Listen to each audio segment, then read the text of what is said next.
What is up, guys? James here from the Light of Riga YouTube channel, and in this video I'm going to be sharing with you, well, several things. First, I'm going to explain a dream that I recently had, and then I'm going to use the tarot to interpret that dream. This is my interpreting dreams spread. I actually didn't come up with it. I found it along the way of my travels, and I can't remember where I got it, so I apologize if you created this spread. It was probably eclectictarot.com, but I'm not 100% sure. Anyway, what I want to do is explain a dream that I had to you recently. Don't worry, I'm not going to go too far into this because I don't remember it too well myself.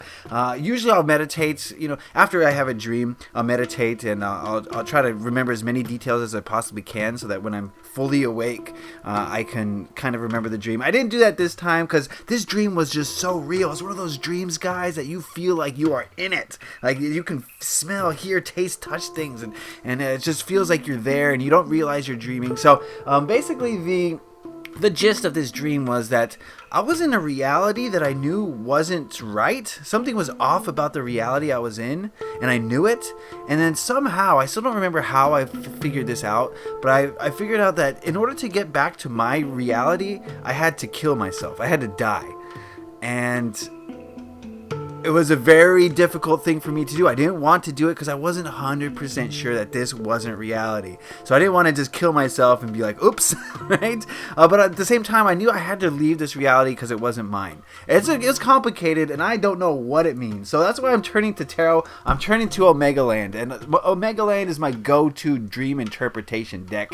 I did a deck review of this. You can go check it out. I'll put a link in the card, so you can go click on that and see the gist of this deck. But this is my go-to deck. It's got a very dreamlike quality as it is.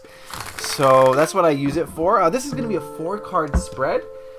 And it's going to really, it's so invaluable for me. It's really taught me so much about what my dreams mean. And so often we're just confused and lost about the meaning behind our dreams. It's so random and so rare and chaotic. And we don't remember them half the time. But the tarot has just helped so much to help interpret those. So give me a moment to center myself and ask the tarot cards a question. What was the energies? What were the energies surrounding my dream last night?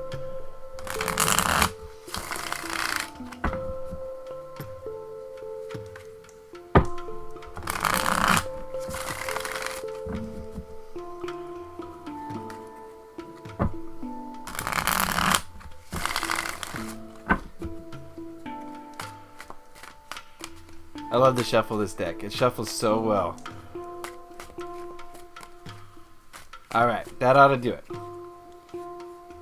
Deal out 4 cards.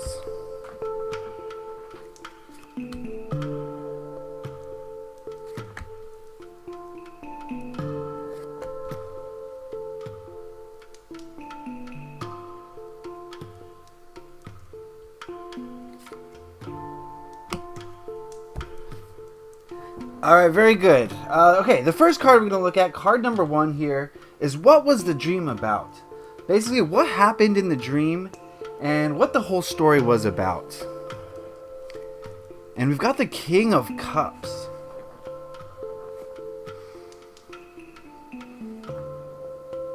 Alright, so when I see the King of Cups, I think of, having a lot of emotion, but being in control of your emotions and not letting outside external influences affect your emotions and affect how you feel about things. Because, the King of Cups is just so secure with his own self, inside his own emotions, that he doesn't let outside things just change the way he feels. And so maybe this dream was a little bit about not letting that different reality changed the way I felt. I had this extreme urge to get out of that reality. It just didn't feel right. I felt like I was in the wrong place. And for whatever reason, I don't remember. I'm sure there was a detail that I'm not remembering that made me want to leave that reality. But I do get the feeling here that this dream was about allowing outside things to affect how I feel. And the new reality could represent some changes that are going on in my life that I'm not ready to accept. So I'm allowing them to affect me emotionally, and I think that could possibly be it. We'll get deeper into it with these other cards, but just on the surface here, I think this dream was about feelings and the way I feel about my life and the changes that are seemingly on the horizon, and maybe I'm just not ready for them because I'm allowing them to affect me emotionally. So, in order for change to come, you have to accept it. You have to embrace it. And if you have any resistance to that change, you're going to block the change in some way. Or that change is going to occur and it's going to wreak havoc in your life because you're putting up some resistance to it. So I think that's on the surface, that's what the dream was about. All right, this second card represents why I saw it in a dream. Why did you see this in a dream? Basically, the situation in real life that this dream is trying to help you with, or the reason this dream came in your life. Oh, wow, we've got the Page of Cups. And that's exactly what I thought. The Page of Cups is someone who's not really 100% in charge of their emotions. They're rather immature when it comes to emotions. They don't know how to deal with things. They're just a little bit, think of maybe a younger person and how they're like a teenager, right? So they're dealing with hormones and their emotions are all over the place. They're kind of irrational with it. And I think that's the situation in real life that's bringing this dream up, is that I'm not 100% in charge of my emotions. I haven't accepted the way things are or the way things are going to go, emotionally speaking. So there's probably some resistance there, and that's why this dream came up, because of that resistance. And it's interesting that 2 cup cards would come up, and 2 cup court cards to be more precise. The canteens in this deck are representing of cups.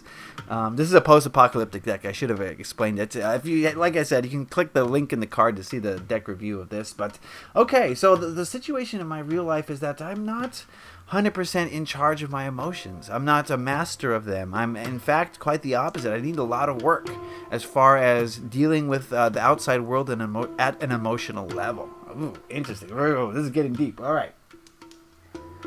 This third card represents what is the dream for. Basically, what the unconscious mind or the subconscious mind is trying to teach me about the situation in card 2. And we've got the World. Oh. Give me a moment to go into this card. There's a lot going on here.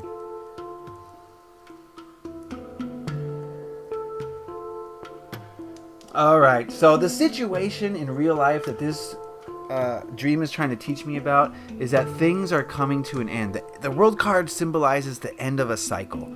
And I think the dream is trying to prep me for the idea that things are changing and they're about to come to an end, and there's going to be a big change in my life.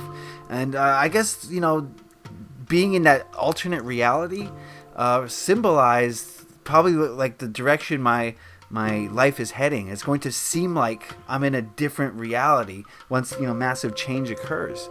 And if I can't deal with it, I can't accept it, I can't emotionally be on board with it, then there's a problem there. And I think that's what the dream is trying to bring up. It's trying to show me that I'm not ready for change necessarily. Change is coming, or if change is to come, then I'm going to have to get on that same vibrational frequency. I'm going to have to accept it and be emotionally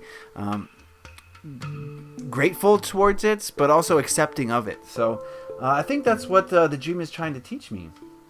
It's that change is coming, but only if you get yourself ready as well.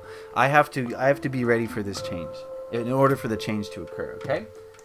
Interesting. Okay, the last card here represents practical advice, like what I can do to resolve the problem, or you if you're doing the spread. And we've got the 4 of Swords, which are crossbows in this deck. And man, I love Omega Land. It's just the messages are so clear. My practical advice is I need to do some meditation. I think clearly that there's some blockages here, and I need to do some shadow work. I need to go into my darkest recesses and try to transmute some of that negative energy back into positivity. I need to look at the situation from a different perspective, and the best way to do that is to get meditative, literally get meditative and dive deep into your recesses, like I said, and really explore the inner, darker shadow self. And I think that's what needs to be done. I need to do some real, honest to goodness shadow work. So my smoky quartz is going to help a lot with that. I don't have my obsidian here with me, but crystals are going to help a lot, I feel like. But the main thing that's going to help is intention, and having the intention of transmuting and figuring out, what these blockages are. What are these emotional blockages that I have towards change? Maybe I like my life now too much, or maybe I've grown complacent in some way and I don't want change. Maybe I'm not sure what the change is, so I'm kind of resistant to it. There could be a whole bunch of things, but I'm not going to know unless I, communicate with my higher self to fix these problems. And not even problems, but I wouldn't call them problems. They're not problems. They're parts of me that just need to be looked at and explored. And I think that's what this dream was saying. So as you can see, this spread really gets to the heart of the issue. I highly recommend, if you're a tarot reader and you don't have a dream spread, this is the one for you. And tarot readers all have their preferences, but if you don't have a dream spread, I highly recommend starting with this one. You can add on more things to it, but this gets to the meat and potatoes, the bones of the situation, right? And it really dives deep into why you're having dreams, which is so valuable. You could pay a therapist hundreds of dollars an hour to get the same results that a tarot reading that took 10 minutes can take, that you can do for yourself. So very, very valuable, in my opinion. So to those dreamers out there, to those dreamers who want to understand their dreams, then this is the spread for you. I hope you guys got something out of that. So if you did get something out of it, please consider leaving a like. I would really appreciate that. It lets me know I did something right and you enjoy it. Also, put a comment in the comment section if you have anything to say about this spread or the dream, or anything you want to say. I don't care what you got to say. Put it in the comment section below. And please subscribe if you haven't already to stay up to date on all these videos, which I release all the time. You don't want to miss these videos, my friends. There's so much going on here. All right, that's going to do it for me. I hope you got something out of this. Leave a like if you enjoyed this. Happy taroting. Don't forget to dream. Peace.